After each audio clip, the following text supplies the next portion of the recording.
Yeah, we're good. We got tons to get to today. Do you agree with Kobe that Shaq wasted his chance to be the GOAT? We got some good quotes there. And will Gronk make a comeback? But we are going to start with Ezekiel Elliott and the Cowboys. While Zeke continues his holdout in Cabo, the rest of his team is preparing for the regular season. After practice yesterday, Cowboys All-Pro guard Zack Martin seemed confident that the players they already have in Dallas, including Zeke's rookie backup, Tony Pollard. So, guys, this is interesting. He's already making a comment that he is liking the team. He's confident in Tony Pollard. This is a guy you've been excited about. So, Shannon, do you like that Zack Martin is talking about Tony Pollard as someone who's dominant for this team and could be a real impact for the Cowboys? I like what he said, and I like the manner in which he said it, Skip. And I think, you know, and people are like, well, you hated what the Steelers said.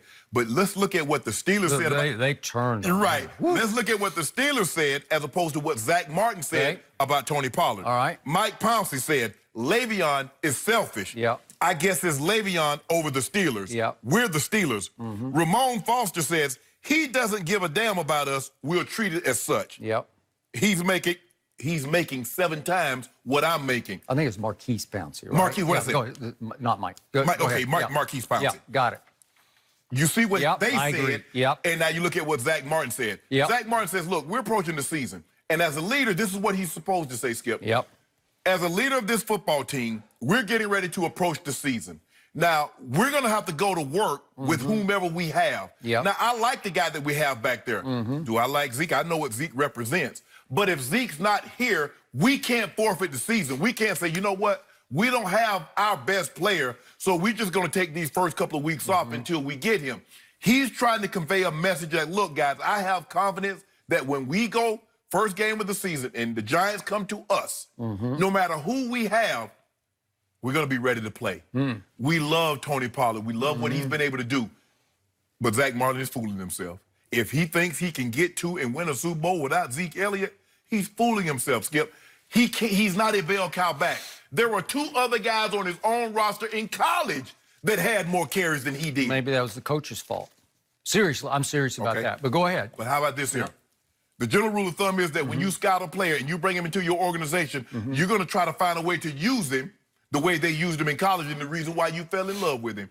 They fell in love with Tony Pollard because he was somewhat of a scat back. They threw the ball to him a lot. They did. He's not a bell cow back. Now, if you think you can hand him that ball 25, 30 times a game for the entirety of the season, you're fooling yourself. I heard that bell ringing through those preseason games. I got to tell you, I was seeing bell cow. That's just me. I was seeing it. Go ahead. Go ahead. You see bell cow? Yep, I did. I really did. I saw him just ramming it between the tackles. Skip, the man got 9 carries. He weighs 215. The man got 9 carries in 3 preseason games. Okay. I'm just going on gut feeling, eye test, and he went to damn good back, said Zack Martin. Damn good. Skip, your stomach could be hurt. It's just like me, Skip. Oh, hold on, let me ask you a question. Okay, now there's a backup to Zack Martin. Do you believe the backup is better than Zack Martin? Well, obviously not. Okay, but what did he say? He said, obviously, we want Zeke out there. Okay, then. That's what I'm talking obviously. about. Okay, and that's what I'm saying. Okay. He's saying all the things because if I'm not mistaken, Zack Martin got one of those C's on his chest too, right? So he's speaking like, look, guys, we're going to have to go play at some point in time with or without Zeke. And the message that I want to convey is we're going to be ready to play regardless of who the running back is. That is correct. I like the tone in which he said what he said as opposed to last year what the Steelers said about Le'Veon. So I have no problem with it. To make a long story short, I have no problem with what Zack Martin said. It's funny, Jenny. We're actually on opposite sides of the fence about the team that I love because I do believe what Zack Martin said was a dangerous thing to say, but it was a catalytic thing to say. It's going to make something go one way or the other. So in other words, it was a nice pitch. It was a nice picture. It was an ugly picture in a nice frame. Correct. He framed it really nice, but you got the gist of what he was trying to say. What he was saying is deep. It wasn't as blatant and over the top and ugly as these quotes that came from the Steelers locker room. But this situation is much deeper or much different, I should say, because remember, Le'Veon a year ago had been franchise tagged. A year ago, he was 5 years into his career. So he was scheduled to make $14.5 million, and he left on the table a 5-year, $70 million contract. But he had the tag already there, where if he accepts it, he's going to get 14.5, which was more than Marquise Pouncey and Ramon Foster were going to make last year. Correct. Okay, so they were taking it personally. Right. Like, we got a good team here, and you could make 14.5, and they're going all the way to, who do you think you are? He doesn't give a damn about that. That's, you know, real. That's Ramon Foster. I'm kind of pissed off right now, says Pouncey. Really? Why play hide and seek, said Pouncey. Why let your agent say this and that? Just man up and tell us what you're going to do, Le'Veon. You see what I'm saying? Okay? That was, woo. Is his name Marquise Rooney? Yeah. Or Marquise Pouncey? I don't know. Why don't you tell us? Yeah. I wish. Okay, now back to my team. It was time for a very respected veteran to stand up in that locker room and say what he said. And he said it, look, dare I say, politely, gentlemanly. Yes. Like you said, what he said borders on an ugly thing in a very pretty frame. I like that. But I want to make it clear that, remember, Dak is, to me, he's still the face of the franchise and the team leader, but Dak is best friends with Zeke. Right. So he can't really say that right now. Right.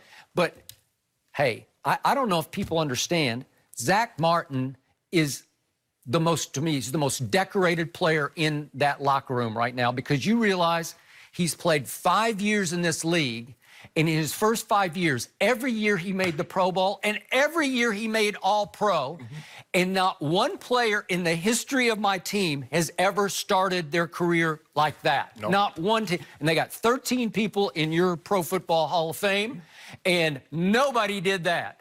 Emmett didn't do it in his first 5 years. Michael obviously didn't. Troy didn't do it. And we can go back to Dorsett, Roger Staubach, and Randy White. Nobody did what Zack Martin has done. Okay. 5 straight years of Pro Bowl and All-Pro teams. He made first team 3 times. Now, Tyron Smith he has more Pro Bowls and more All-Pros, but he didn't do it 5 straight years. Correct. So just for the record. So now you have a guy in Zack Martin, people forget this, he started for 4 years at Notre Dame at left tackle. 2 of those years, his last 2 years, he was a captain of the Fighting Irish. Right.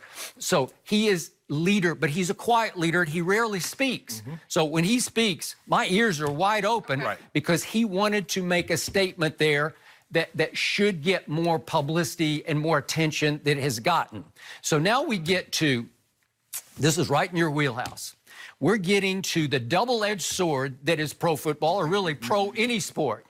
It is the dual goals of earning and winning. Right. And they don't always, they can be mutually exclusive. They don't always dovetail. They don't always intertwine, because right now, this team is faced with earning versus winning. Right. To me, winning should always prevail. Winning should always be the priority, and that's what he is saying.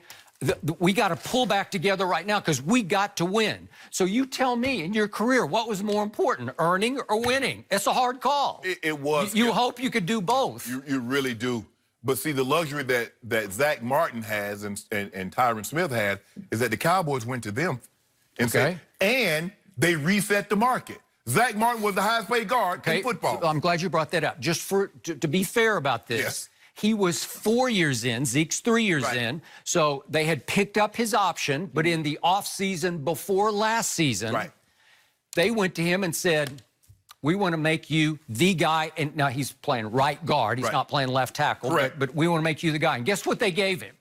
They gave him what is almost identical to Todd Gurley money. The money's just, you look right down, it's $21 million signing bonus, 45 guaranteed, 14.4, that's Todd Gurley. That's what Zeke wants. And without going into gory detail, Zack Martin's deal is right there. Those are the same numbers. And okay, so Jerry just said here because you've earned it. Had he earned it? Yeah. Has Zeke earned it? Sure he has. But Skip, we know this. Left tackles and right guards normally play a lot longer than running backs.